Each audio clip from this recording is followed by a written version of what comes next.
Fiona, welcome to the Health Path podcast.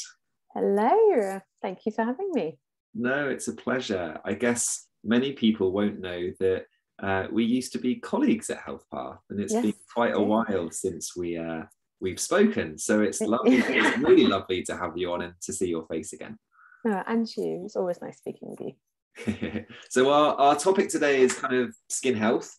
And a little bit around kind of the gut-skin axis as well. Before we dive into that, are you happy just to share a little bit about who you are and your background? Definitely, yeah. I always love these stories from other people about how they've got into it. So I started studying nutritional therapy 7 years ago now. I went to C&M and did the naturopathic nutrition course there, which was fascinating and amazing. And I've recently gone back and studied, well, a few years ago, I started a master's in nutritional medicine, which I've just completed. And I feel really fortunate to kind of have both approaches to training, because the nutritional therapy was very naturopathically minded, very much about working with the individual. The nutritional medicine side was sort of very drier in some respects, more research focused, but looking at things from a public health perspective, which is also a really interesting angle to have. But what kind of got me into it initially, so those 7 years ago, is it in part my own skin challenges. So I had a very unusual form of acne. It wasn't the kind of acne that kind of typically presents all over your face. It was in very particular areas and a very different, very particular type of lesion or blemish. And studying the nutritional therapy did help me, and I made some changes and tweaks and things to get a bit better, but it didn't completely go. And it kind of culminated. It was shortly after I got married, and we'd gone on honeymoon to Thailand. And I had this big flare. So my poor husband had to contend with his new wife sitting on the beach on our honeymoon, sobbing because my skin had kind of gone crazy. And I remember thinking at the time, like, oh gosh, am I eating too much tropical fruit? Is it all the pineapple out here? Is it too sugary? Is that what's doing it? But it wasn't. And actually, it was that going on to study nutritional medicine and really getting a grasp on the research and just basically spending 3 years in PubMed, I kind of uncovered all this amazing information that is out there that it just isn't commonly known. And I came to work out that I had a type of acne that's driven by an overgrowth of a type of yeast called Malassezia on the skin. Now, we all have this yeast, it's a commensal, but in some people, in certain situations, this yeast can overgrow and start causing skin irritation. And that's why, we'd got married in lovely little tepid England, gone to hot, humid Thailand, which is an environment that yeast likes to grow in. And that's why I was having the flare. So since working that out, I've made further tweaks and skin's been clear ever since. And it was that experience which I found, it was a pain to go through it. Nobody wants to have acne for a decade. But it kind of showed me that, the diet, the lifestyle, the internal stuff's really important. So is the external stuff when you come to your skin, because your skin is a product of the environment you're in as well. So what I do now is I see a handful of private clients, just sort of very small scale. And I do loads and loads of research, lots and lots of writing, because, as I say, there is so much information out there if you know where to look for it. And we know that it's about 17 years, isn't it, for new research to hit general practice, let alone general knowledge. So if I can play a tiny role in making people aware of information that could help them and answer some, give them some solutions and some answers more quickly, then, it's time well spent, really. Yeah, absolutely.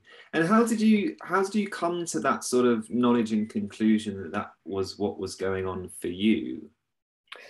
Because it's so acne that's driven by Malassezia, it's kind of dubbed fungal acne on the internet.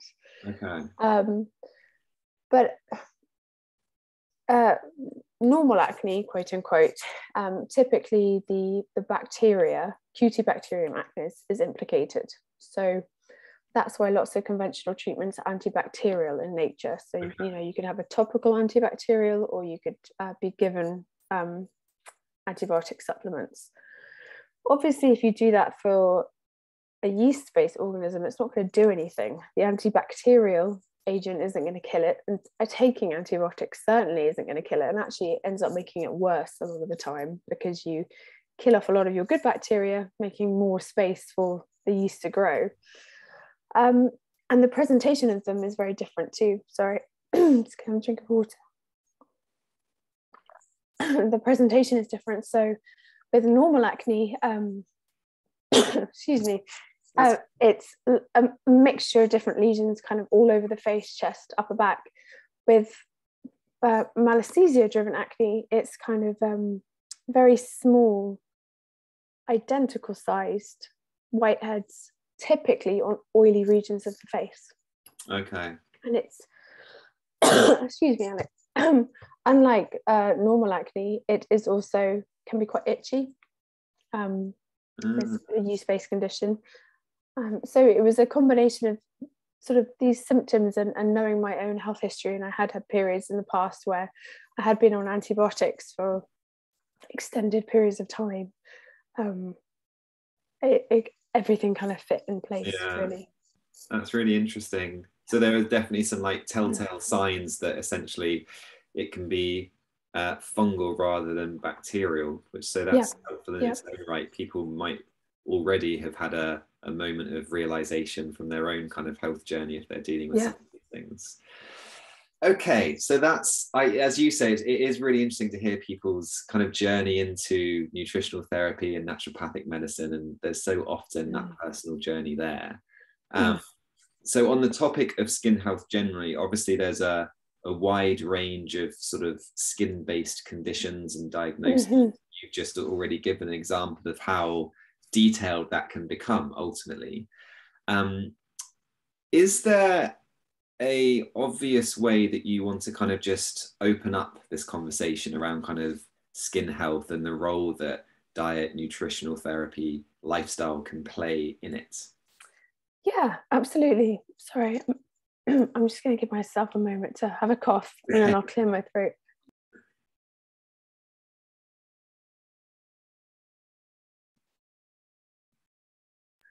Right, I'm back. I'm saying to Alex before we started recording, I picked up my daughter's nursery bug, which is why my throat's gone. Anyway, we'll power through. Yes, that is. So, I mean, I think an interesting way to start off talking about it is that the relationship of diet specifically with skin conditions has quite a checkered history in the conventional world.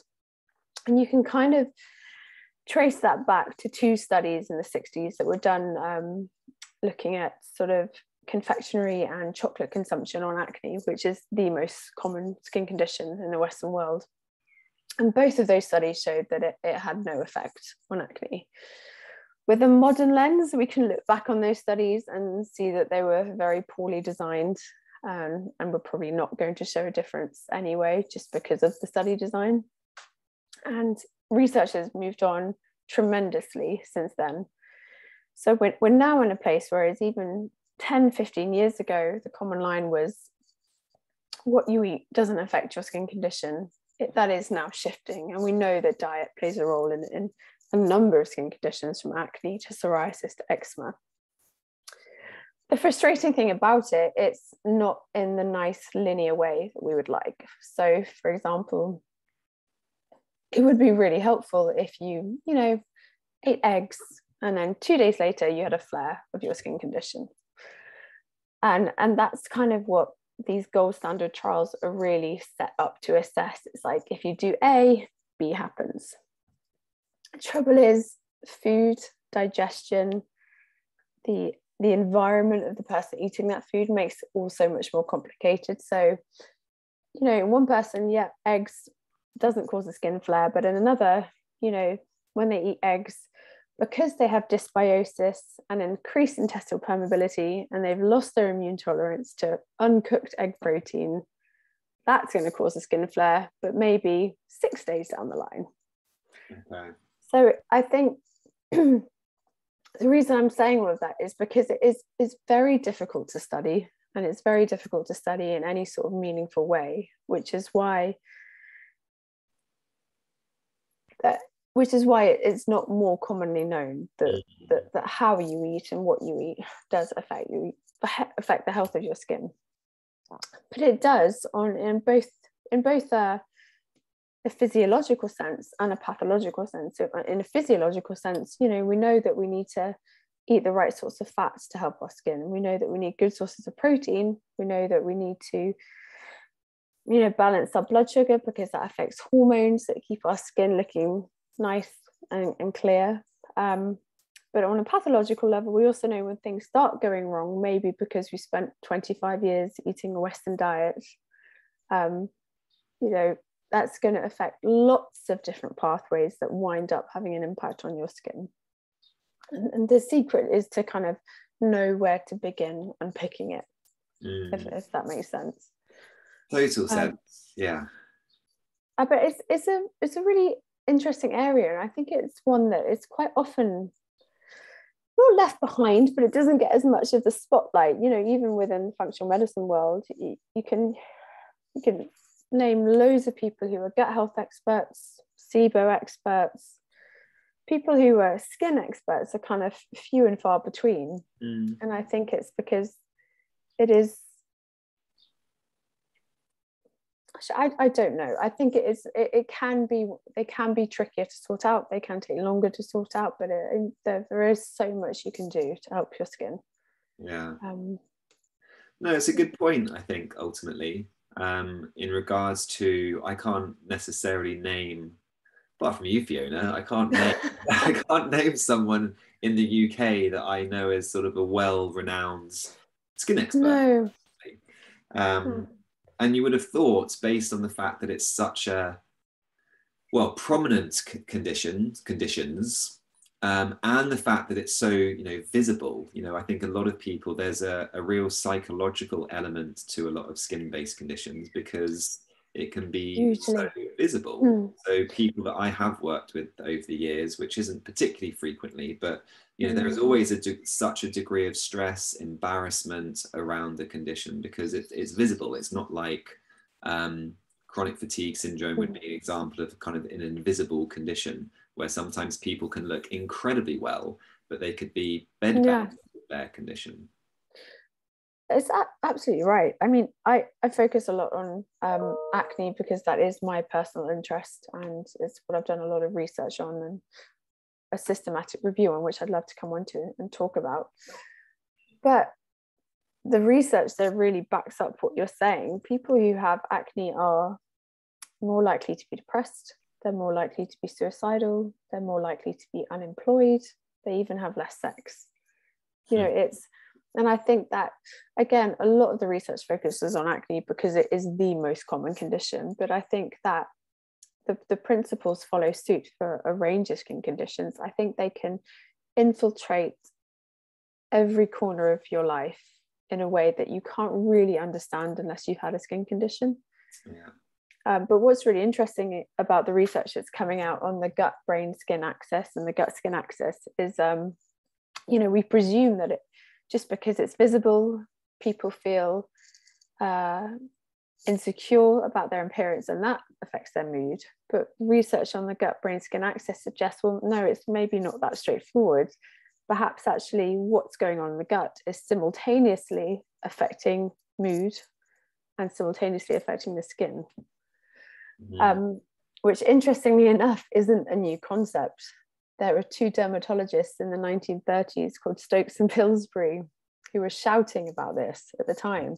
They hypothesized that what they called heightened emotional states could affect the composition of the gut microbiome, which in turn could cause inflammation in the skin.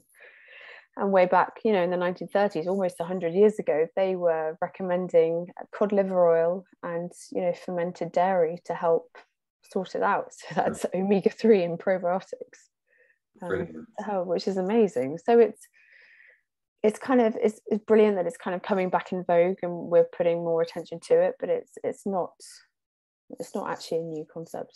Yeah. And that's so true, I think, for so many things, isn't it? Yeah. I always think about Paul Chek, who's a really big name within the fitness world, who has a book. I think it's called How to Eat, Move, and Be Healthy, and I'm pretty sure it was probably published in the 90s. And he was talking about, you know, poo and leaky guts and these kind of things You're at a time kidding, when, really? yeah, at a time when obviously a lot of people, certainly from a conventional perspective, would absolutely poo-poo it. Um, Yeah. and I know there's this argument that should we be talking about these things when there isn't that kind of evidence base there? But at the same time, there was clearly enough evidence for some people to be able to connect these dots. Yeah. So yeah, it is fascinating, as you say, how long it can take for evidence being published today to be general practice or in general practice. And it's really interesting to hear what you were saying around the interconnection between the gut, brain, skin axis. Because I was going to ask, actually, you know, because I know in things like psoriasis, there's inflammatory markers that have been found in the blood, and we know inflammation can drive depression and anxiety and things. So Yeah. there's a bit of a chicken and egg type argument, I guess, which you've answered. There is. Yeah, there is. I mean, if we can talk a little bit more about the gut skin axis specifically, because I think it is really where a lot of the research is going, and I think it has the potential to fundamentally change how we address skin conditions. So at the moment, obviously, if you have a skin condition, most of the time we address it from the outside in. You know, be that a cream, a lotion, you name it, you're kind of going from the outside. But the gut skin axis is showing that actually it's more likely being driven from the inside. That's not to say that external factors don't have an impact, because they do, but you have to address both outside and inside to really get a resolution to it. So, I mean, really, any part of your gut, and I mean that from your mouth all the way down to the other end, can affect the structure, the function, the appearance of your skin, anything that's going on at any part. But when we talk about the gut skin axis, we're mostly referring to the gut microbiome, which is, I'm sure anyone who's listening to Health Path's podcast knows, is the 2 kilogram mass of bacteria, viruses, fungi, archaea, protozoa in your gut. And we know that the gut bugs affect the skin kind of in 3 broad categories. Obviously they're interlinked, but it's kind of helpful to delineate them. So the first one is, there is some evidence that gut bacteria themselves can travel to the skin, which seems wild, but it does happen, especially in cases of intestinal permeability or hyperpermeability. And we know that in psoriasis, the example you mentioned, they have found gut bacteria DNA in psoriasis plaques. So that's suggesting that the bacteria are actually getting there. So that's one way, you know, they can get to the skin and be a contributing factor to an inflammatory response in the skin. The second way, which is probably the more predominant way, is gut bacterial metabolites. So that's the little substances that the gut bacteria produce when they're just going about their daily business, kind of like, you know, us pooping, your gut bacteria also produce substances. They can also get into the bloodstream, travel to the skin.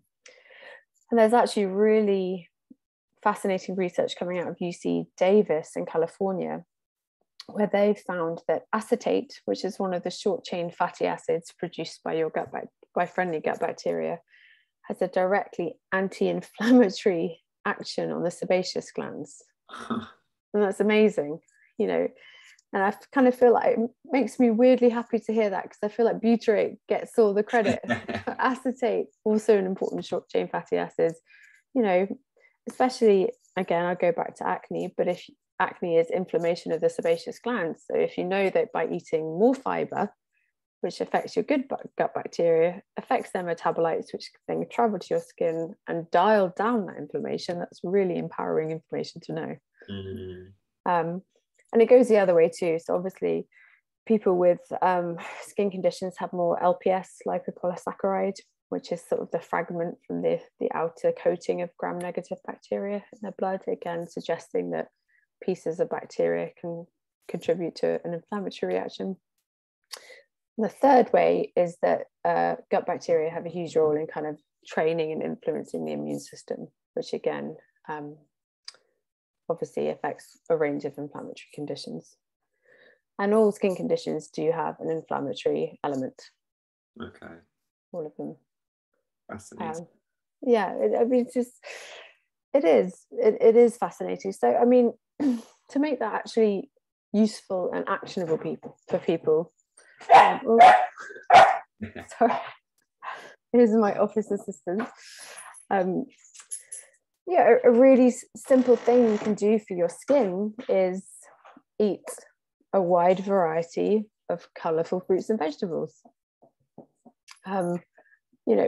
Because that's going to feed the friendly bacteria that you need to have this anti-inflammatory action, but also the phytonutrients in those fruits and vegetables also travel to the skin, which is amazing. And there's an incredible study that showed that people who eat more red, orange, yellow, and green fruits and vegetables are deemed to have a glow of health that is more attractive than a suntan. They literally studied that. They showed people photos of people who eat lots of those fruits and vegetables compared with people with a suntan. And across the board, the people who eat the more colourful fruits and vegetables were deemed to be more attractive. Wow. That's so interesting. Isn't it? I mean, how galvanizing. I mean, who doesn't want that? Like, what a reason to eat your carrots. But it's Absolutely. It's heartening to know, it's measurable, the impact that it can have on your skin appearance, basically. Brilliant. Yeah, so I think that's really interesting, especially the sort of the three different ways to think about how the gut and the skin are linked ultimately.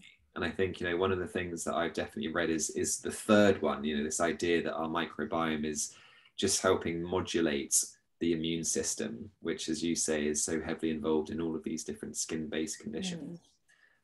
Apart from plenty of kind of color from our plant-based foods like fruit and veggies, what else, as I guess, considerations from a dietary perspective might we want to consider?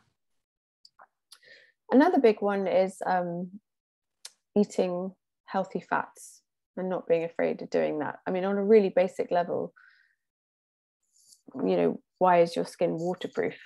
It's because it contains oils, it contains fats so the water can't penetrate. And there are, if we kind of break them up, so we know omega-3 fats, which are found in your oily fish, in walnuts, chia seeds, flax seeds, which you then convert into the lower chain fatty acids. They play a huge role again in dialing down inflammation at the skin level. So it's a really good idea to really focus on eating a source of omega-3 fats every day.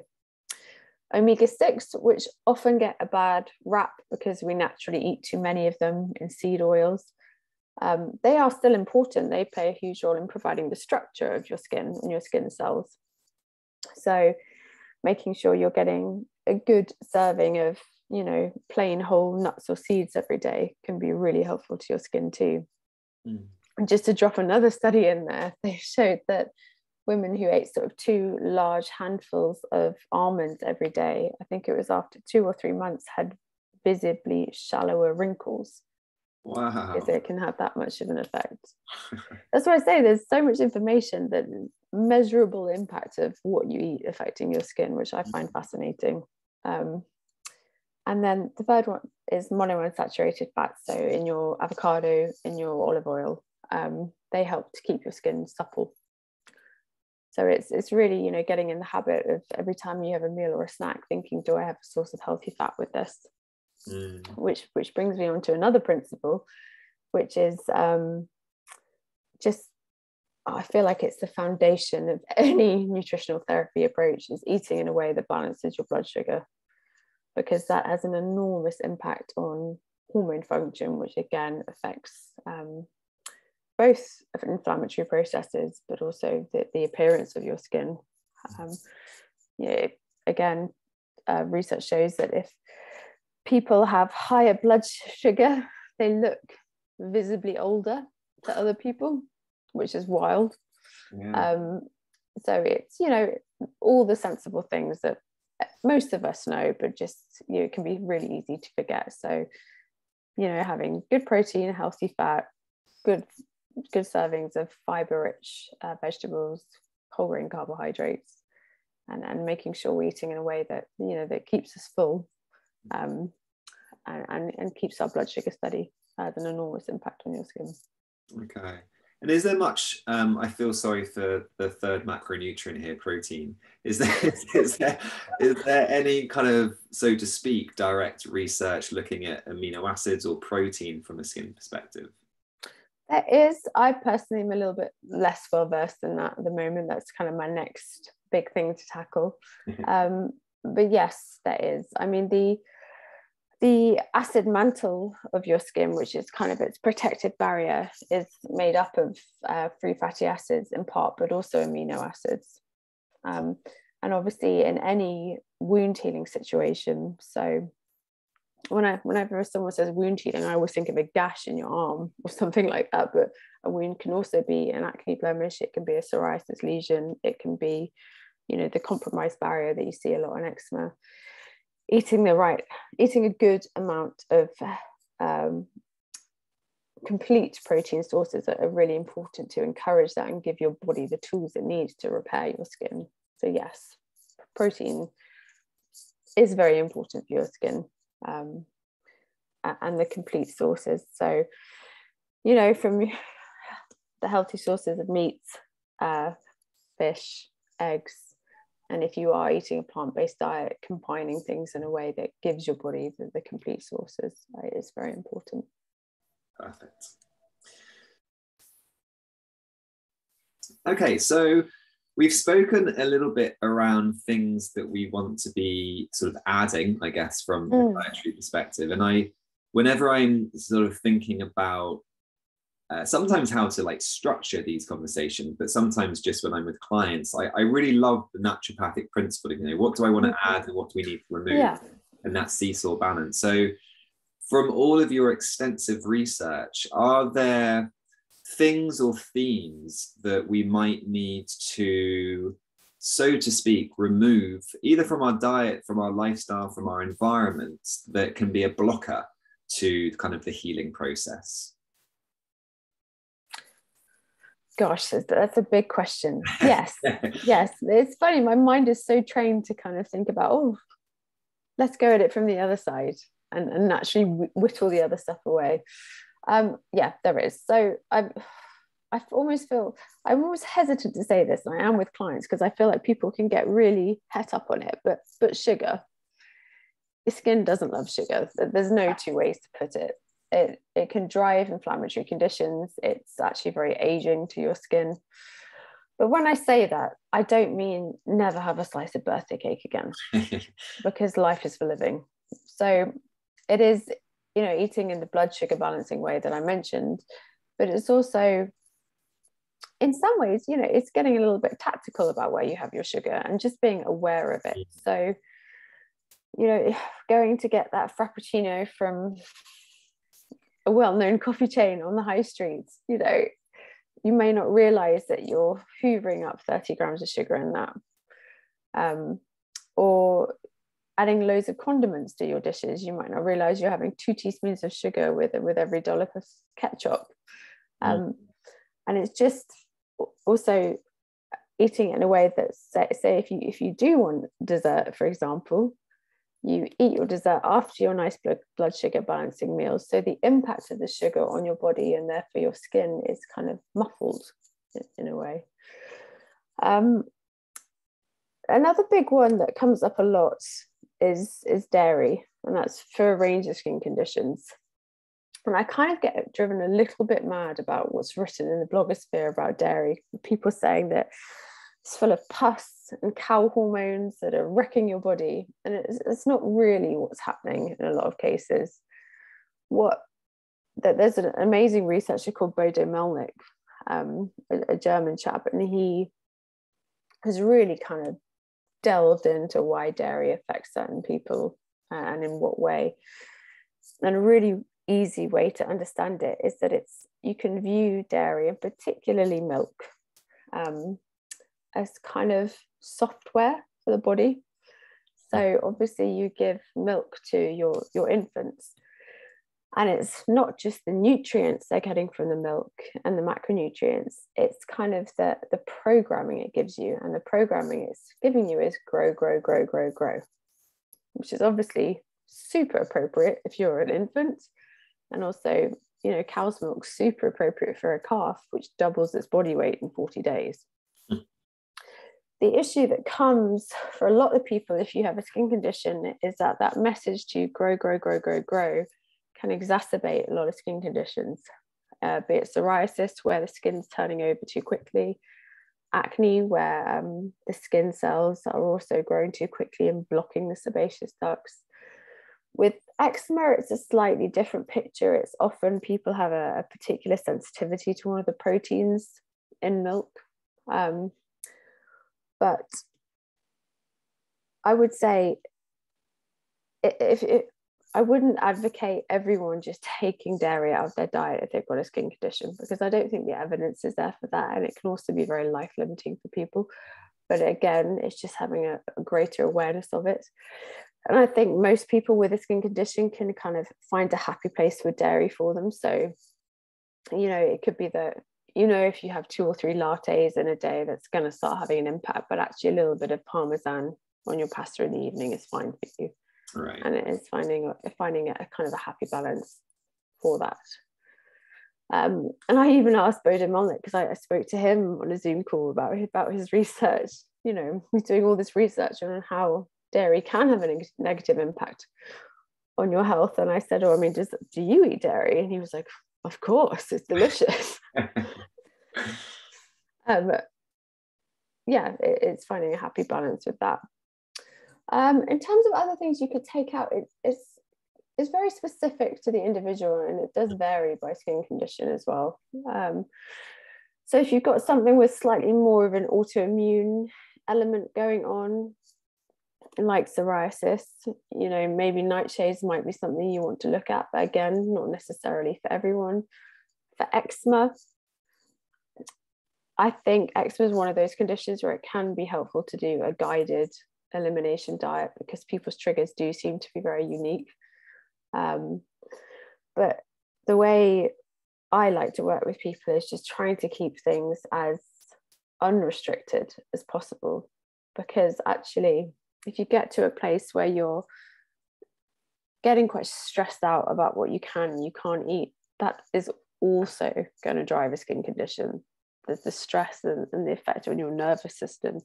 Your skin is an incredibly innervated organ, so it's just about, you know, finding the balance, really.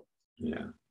The one other thing I would say, though, that people don't often think about, particularly for skin, is the way you cook your food as well. Yeah. So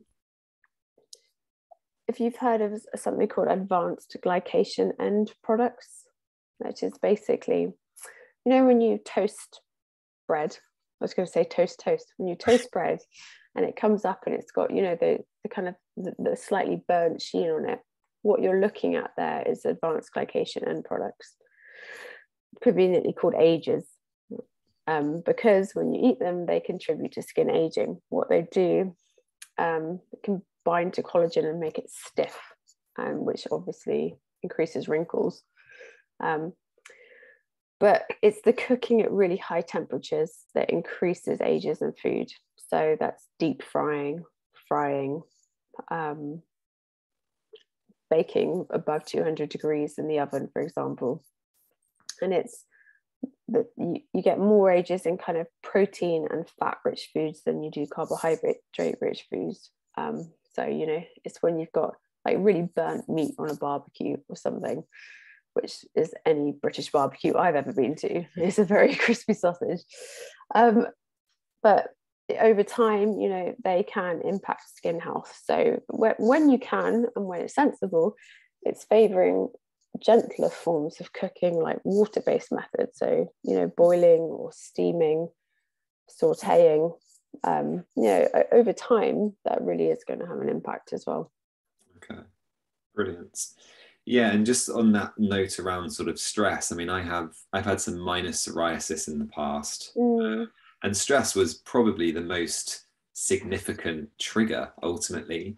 And like you've kind of said throughout the conversation, it was always accumulative. And what I mean by that is, I can tolerate some foods when I'm in a more relaxed state, but if I then add a little bit too much stress, and suddenly I feel at least like I'm starting to react to a bit too much dairy or gluten or whatever it may be.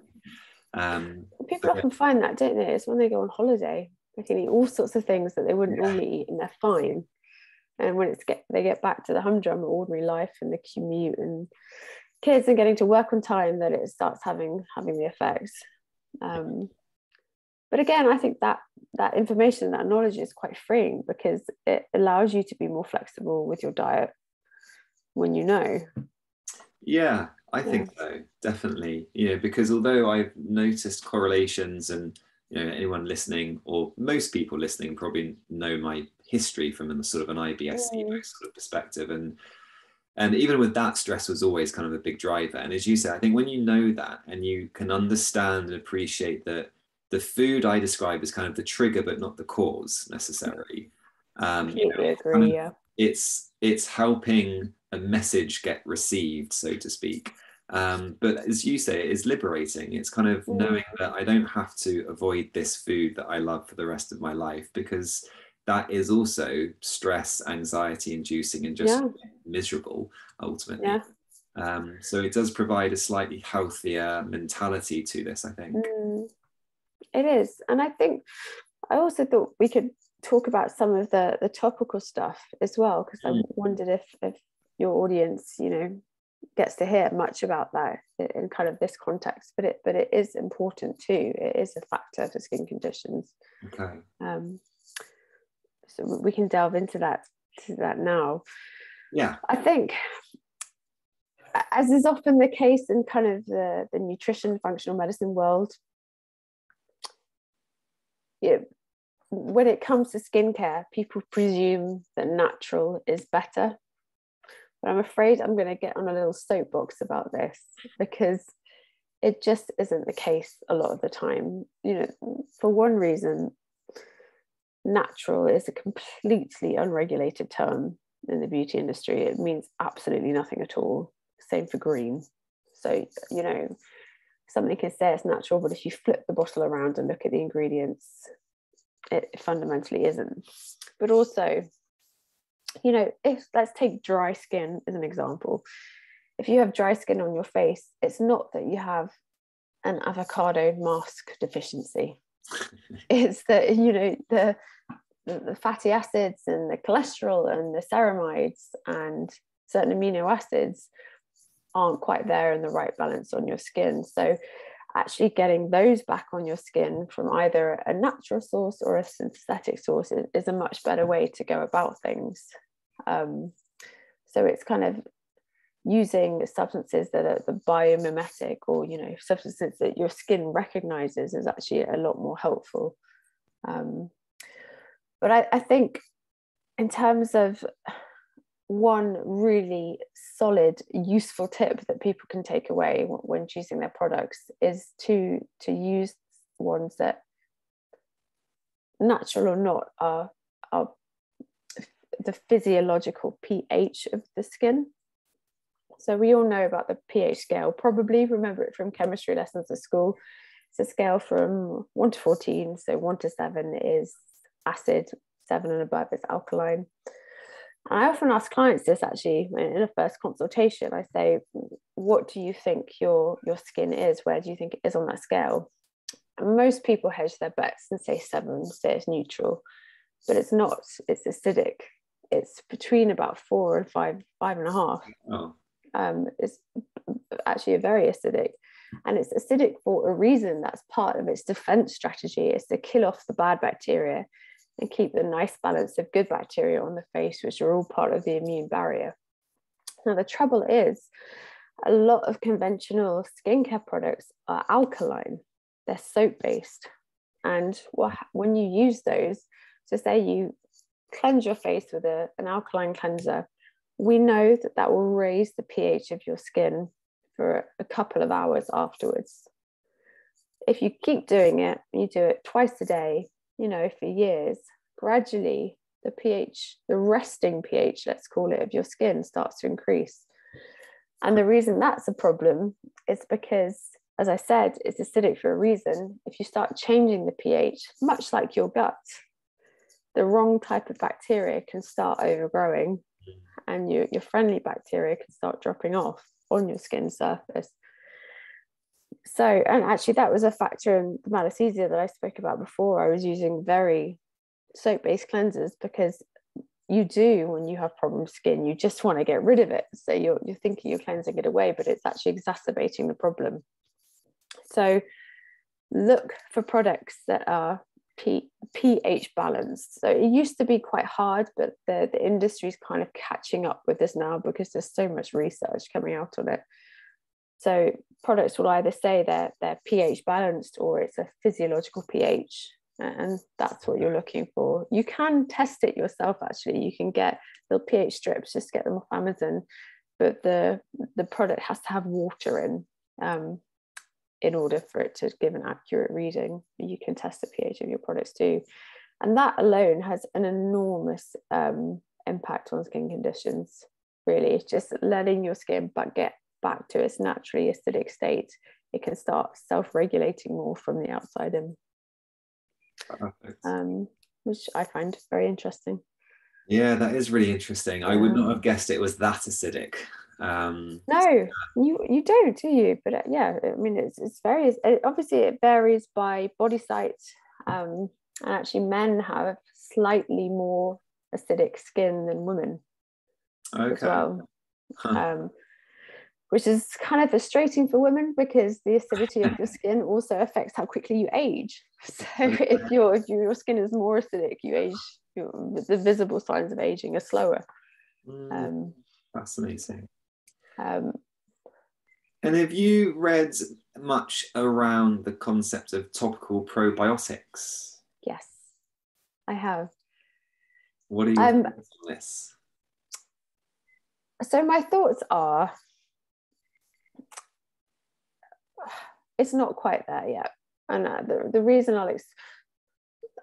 let me temper that answer. The probiotic side of it isn't quite there yet. However, the companies that are using probiotics often have very sophisticated formulations for other reasons. They were actually generally very good products to use. However, the probiotic side of it isn't the bit that's really moving the needle. The reason is, right, it's very difficult to put actual live bacteria in a product. It would spoil it very quickly, and most cosmetic products have to have a shelf life of 30 months. That's 2.5 years on the shelf. You're not going to get anything with live bacteria in that's going to be fine for 2.5 years. So because of that hurdle, they often don't use actual live bacteria. They use things called lysates, which are basically little fragments of dead bacteria in the product. Now, lysates can have an impact on your skin. They can kind of affect the environment on your skin. But these lysates are often coming from gut bacteria because that's what's easy to kind of to culture. And there's no evidence to suggest that gut bacteria will have a positive effect on your skin bacteria. Actually, the bacterial populations look very different between your gut and your skin, which isn't surprising. It's very different environments. The one, it's dark, there's no oxygen, it's wet. On your skin, it's either you have very dry environments, so you have an oily environment kind of on the T-zone, or you have, damper environments like under your arms and skin folds, but it's not the same. So a lot of probiotic skincare isn't actually using the quote unquote friendly bacteria that we find on our skin. It's using dead parts of friendly bacteria that we find in our gut. So it's just the application of it is quite limited at the moment. That's not just, I think it is going somewhere, but at the moment, it certainly wouldn't be the first thing I'd turn to for people. There is an exception to that, perhaps, is in cases of, or in a case specifically of eczema, because if you have eczema, you have a staph aureus overgrowth on your skin. There's, that's just no two ways about it. You do, we know that. And there was a chap in America who put staph epidermis, sorry, I think I'm saying that right, which is kind of another form of staph that helps control the staph aureus, in a cream, and applied it to kind of eczema affected skin, and that really helped to clear it up. But that's quite a different situation, because it was a skin specific bacteria in a live cream that they were making fresh every day, I presume, helping to control a more pathogenic bacteria on the skin. So there's definitely mileage there, but the stuff that's commercially available at the moment, I personally don't think it's kind of the magic solution it's touted to be. But I can think of a few companies who, and I actually use a quote unquote probiotic and prebiotic cleanser, but not because I think the probiotics and prebiotics are doing anything. I actually just think the rest of the ingredients they use in the formulation are very sophisticated. Okay. Yeah. No, thank you for that. I think I always am a little bit suspicious of sort of new products in the supplement industry, because again, it's not a particularly well regulated industry, and there's a lot of money to be made, quite frankly. So there was a spray available on sort of the supplement dispensary sites that us use. I know the one you mean. So yeah, I was keen to get your kind of thoughts on. Yeah, that spray does actually have some clinical studies behind it. Okay, interesting. But again, the particular bacterium they have in that spray isn't one that's found commonly on the skin. Okay. I think it's definitely a watch this space, but I think you're very right to be naturally suspicious, because the supplement industry is unregulated. The beauty industry is like the Wild West, honestly. Like they're subject to very different rules and regulations, and they can, to do a survey and women give them a questionnaire and see how they felt about a product, and that can be called clinically tested, which isn't really the same thing. So I think it will change. And actually, to be fair, the EU has some of the strictest regulations in the world when it comes to the beauty industry. Okay. Much more so than the States. So we're obviously still kind of fall within that. So things are better here to a degree, but I would always just approach any kind of health or beauty claim you find with a degree of suspicion. Yeah. Okay. I'm mindful of your time, Fiona. So is there anything that you would like to conclude with? Anything important that we yet to mention, or something you just want to stress a little bit more? I think if anyone could come away from this podcast and if they have a skin condition that they've had for a while, or it's recalcitrant, so despite various treatments it keeps coming back, if you haven't already, look at your gut, or work with someone who knows what they're doing to look at your gut, because there is a lot of information out there. We do know a lot about how your gut function, your gut environment, the gut microbiome is affecting the health and the appearance of your skin, and actually addressing it that way can lead to longer term changes that you're not going to get by just rubbing that same cream in every day for the rest of your life. Brilliant. Okay. Yeah. I think that's a pretty good takeaway message. Good. Thank you so much for joining me on the podcast. It's been a real pleasure to be able to catch up with you. Yeah, thank you for having me. As I said, I love talking about this stuff, so anytime. And where can people find you if people want to sort of follow you or read more about some of your content? You mentioned you do a lot of writing, for example, at the beginning. Yes. So, I think the best place to go is my website, which is FionaLawsonNutrition.com. I'm also on Instagram. I mean, I don't really do Instagram. I have a presence on there, which is just at Fiona Lawson Nutrition. And I also have a book which I published almost 3 years ago now, called The Happy Skin Solution. And that's for acne specifically.